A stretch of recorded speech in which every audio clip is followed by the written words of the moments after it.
Jornal da CBN, segunda edição. O Jornal da CBN, segunda edição, conversa hoje com o terceiro colocado na corrida presidencial, Ciro Gomes, do PDT, que vai conversar comigo, com a Camila Olivo e também com o Kennedy Alencar. Como vai, ministro, tudo bem? Boa noite.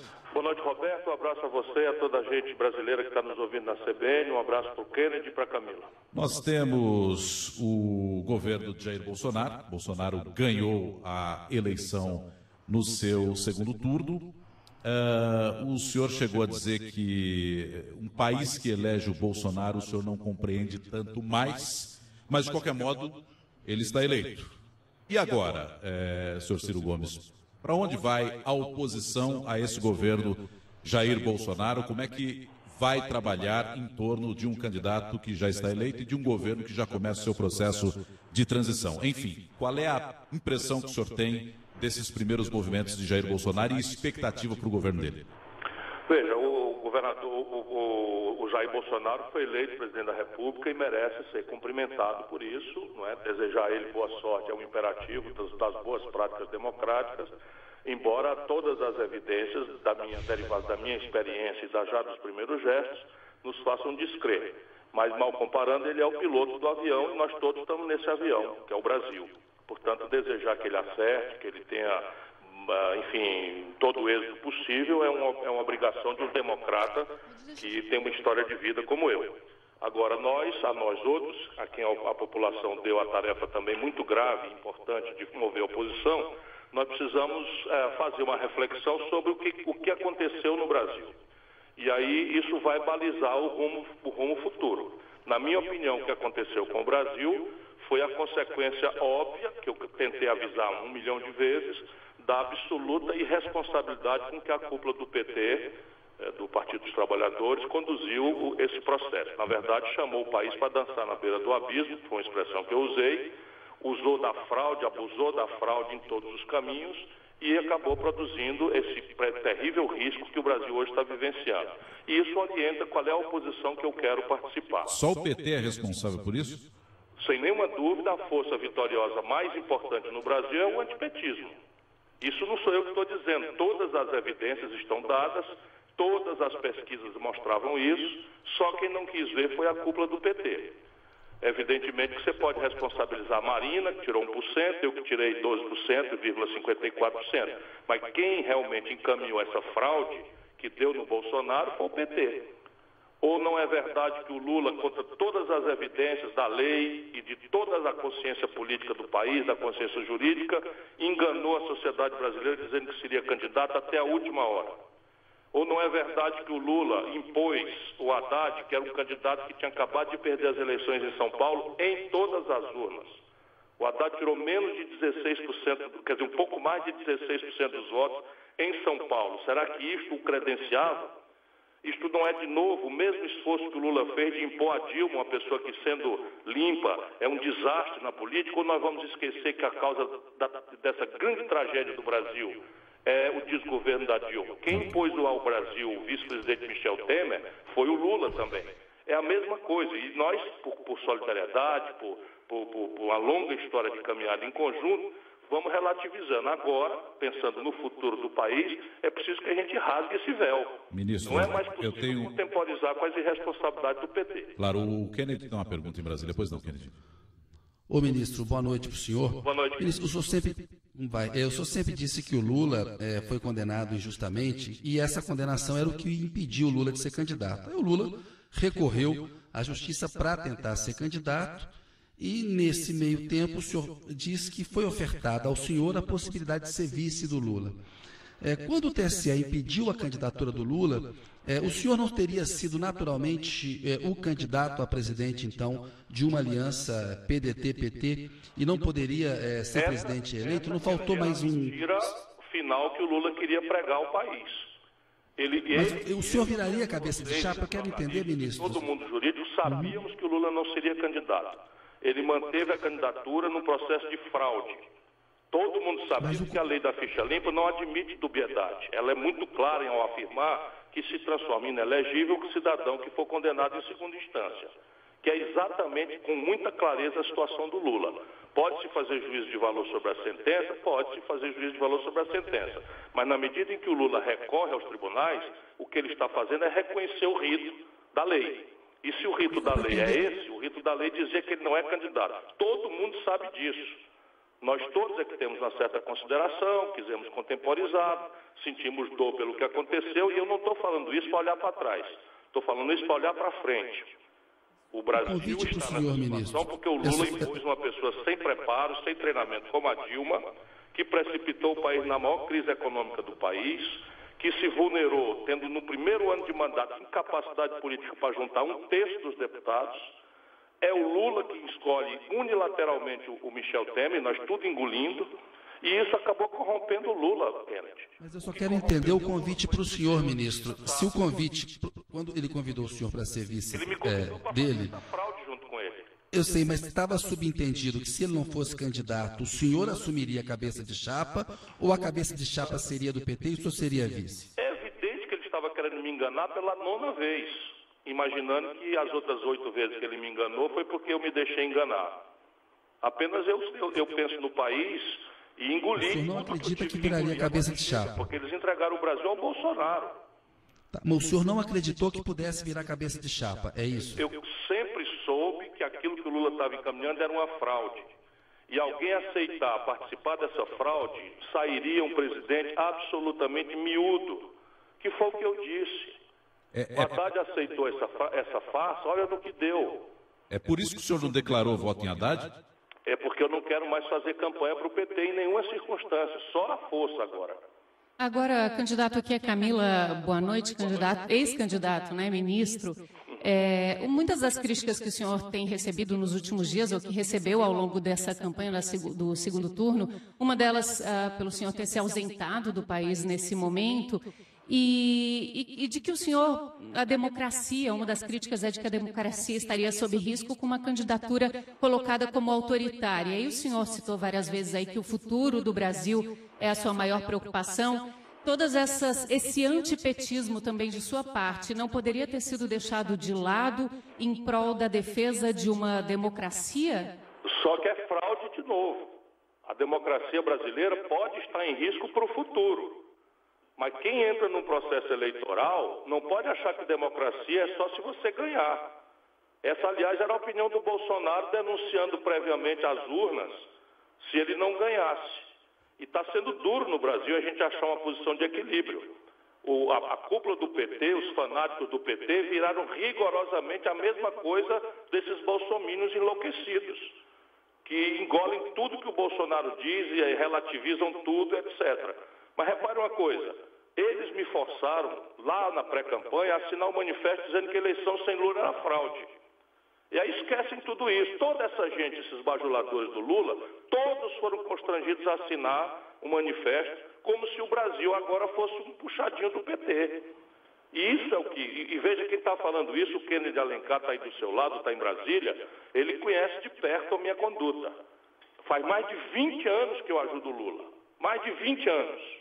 Agora, desta feita, passou de qualquer limite. E não é por mim, é pelo Brasil.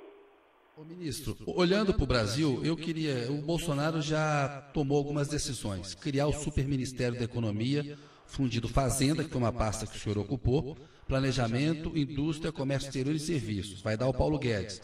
Vai fundir também Agricultura e Meio Ambiente. E o Paulo Guedes diz que o Mercosul não será prioridade. Qual é a sua avaliação sobre essas 3 decisões já tomadas pelo presidente eleito e a sua equipe? Kennedy, deixa eu completar uma outra notícia que circulou hoje, é também da fusão dos ministérios da Educação com o da Cultura e do Esporte. Aí já incluo também na pergunta de qual a sua opinião sobre essas medidas. Eu acho que nós precisamos ter humildade para, reconhecendo a eleição como legítima, e eu a reconheço como legítima, ao contrário do primeiro momento do PT, a gente tem que dar ao presidente eleito, né, a faculdade, né, dele organizar a equipe e a estrutura do seu governo da forma que lhe for conveniente.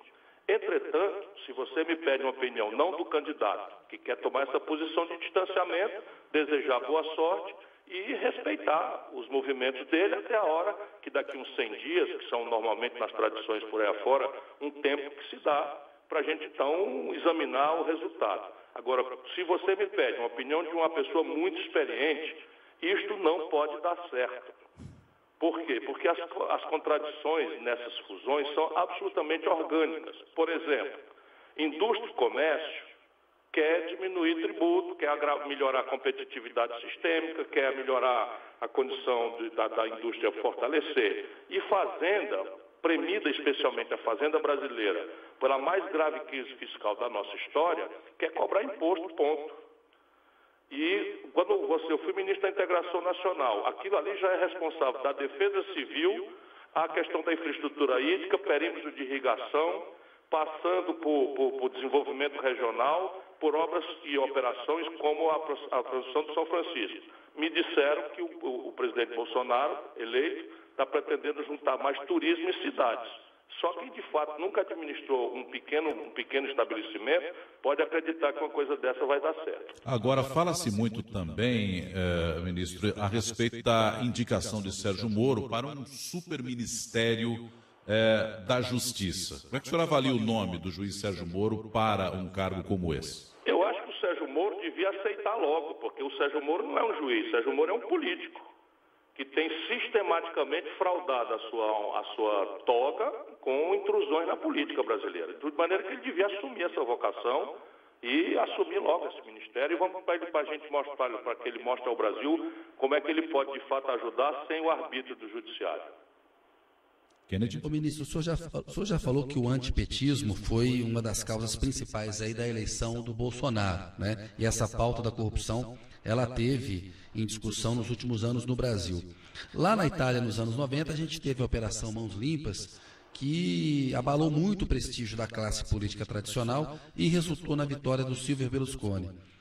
Aqui a gente tem a Lava Jato, que também tem um impacto semelhante ao abalar a credibilidade da classe política como um todo e abrir espaço para o Bolsonaro, que se apresenta como um candidato contra o sistema, um candidato da ruptura, mas foi deputado durante muito tempo. O senhor vê alguma semelhança entre o que aconteceu nas Mãos Limpas e o que aconteceu na Lava Jato, abrindo o caminho para o Bolsonaro? Até porque o Sérgio Moro se orienta pelo mapa da Operação Mão Limpa na Itália. Eu já conheci artigos do juiz Sérgio Moro antes da Operação Lava Jato, ele fazendo a apologia daqueles instrumentos, inclusive vazamento, que no Brasil são vazamentos para a imprensa que são ilegais, ele defendia em artigos. E ele se pautou rigorosamente por isso. Mas se a gente imaginar que foi a Lava Jato que causou essa debacle, nós não estamos percebendo o fenômeno correto. Porque nós então cairíamos na intolerável consequência, que é o que a cúpula do PT faz todo dia, de chamar 60% do povo brasileiro de fascista. E isso eu me recuso completamente a fazer. Vamos ter clareza, o Haddad tirou 32% dos votos em São Paulo, o Bolsonaro tirou 68%. No meu estado, eu ganhei a eleição. Aqui as pessoas me conhecem, eu ganhei a eleição. E no segundo turno, o Haddad ganhou no Ceará em todas as urnas. O Bolsonaro aqui no Ceará foi terceiro lugar. No segundo turno, o Bolsonaro não ganhou em nenhum município do Ceará. E as mãos limpas, ou a Lava Jato, vale para todos. O problema é que o PT passou de qualquer limite, Kennedy. Não pense que é prazeroso para mim eu dizer isso, não. A divisão, ministro, não pode impedir uma vitória em 2022 se o senhor segue o caminho numa linha. O PT segue no outro, o PT mantém ali, digamos, os 25%, 30% de votos dele. Ou o senhor acredita que é possível construir um caminho pelo centro, já que se somar os votos dados ao Haddad, com abstenção, nulos e brancos, é maior do que o Bolsonaro teve? O senhor vê um jeito de trilhar um caminho que não passe nem pelo Bolsonaro, nem pelo PT? Somar contra o Bolsonaro, abstenção. Somar contra o Bolsonaro nulo e branco é um erro grave de quem não quer perceber os seus próprios equívocos. Isso é o que desorienta o Brasil. Agora, eu acho que o Brasil precisa desesperadamente construir um caminho diferente dessa polarização mesquinha que nos trouxe a esse momento que nós estamos vivenciando. Pois é, esse é um ponto. ponto. Vou bater e vou lutar por isso. Esse é um ponto, ministro, que eu queria entender um pouco melhor. O senhor citou aqui no começo da nossa conversa que quer olhar para frente. O que é esse olhar para frente como oposição, que seja de algum modo construtiva para o país diante de um governo Bolsonaro. O que seria exatamente esse olhar para frente? Eu acho que nós precisamos chamar todo mundo, organicamente aos partidos, quanto possível, mas do jeito que as coisas estão no Brasil, isso vai ter que transcender a próprio limite dos partidos, para nos coesionar ao redor de 3 valores fundamentais. Primeiro, a proteção da institucionalidade democrática. Se há uma ameaça à democracia, ela não aconteceu de hoje para trás. É mentira do PT, foi terrorismo do PT, que envolveu muita gente boa que acabou acreditando, dizer que votar no Haddad era defender a democracia. Isso é mentira. A democracia brasileira está absolutamente preservada e ela pode estar ameaçada de hoje para adiante. Então, a primeira grande tarefa do futuro é organizarmos um movimento capaz de proteger as regras da democracia. Segundo, proteger o interesse nacional, porque a agenda que vem por aí é uma agenda que internacionalizará de forma insustentável os essenciais pilares da economia brasileira, como o Banco do Brasil, Caixa Econômica e Petrobras. E não há capital privado nacional brasileiro para comprar nenhuma dessas empresas, de maneira que entregá-las à iniciativa privada significa entregá-las ao capital estrangeiro, especialmente, provavelmente, a capital chinês, o que é de todo inconveniente para o Brasil. Nós precisamos proteger essa questão estratégica do interesse nacional, não para bajular corporativismo, nem muito menos sancionar a roubalheira que se sistematizou nos governos do PT. Aliás, replicando aquilo que já vinha sistematizado nos governos do PSDB. E terceiro, proteger os pobres, porque há uma agenda grave de desmonte do estado de bem-estar social rudimentar que nós sofremos. Esses 3 valores, que parecem simples, é o que deve orientar a coesão das forças políticas que têm compromisso com o povo brasileiro.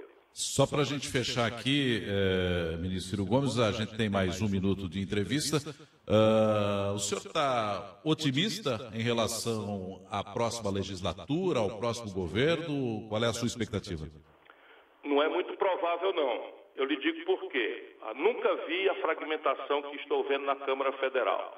De maneira que até a própria renovação, que foi extensa, 272 deputados de primeiro mandato, é uma renovação que vem na linha da inexperiência, na linha do moralismo, de goela, na linha, enfim, dos interesses de identitários de grupos muito reacionários na vida brasileira.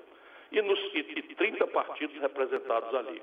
No Senado há uma renovação de 86%, que teoricamente poderá ser potencialmente uma coisa boa, mas vai ser muito difícil construir consensos ou mesmo hegemonias claras, o que significará um componente a mais na soma de potenciais de crise que o governo Bolsonaro começa.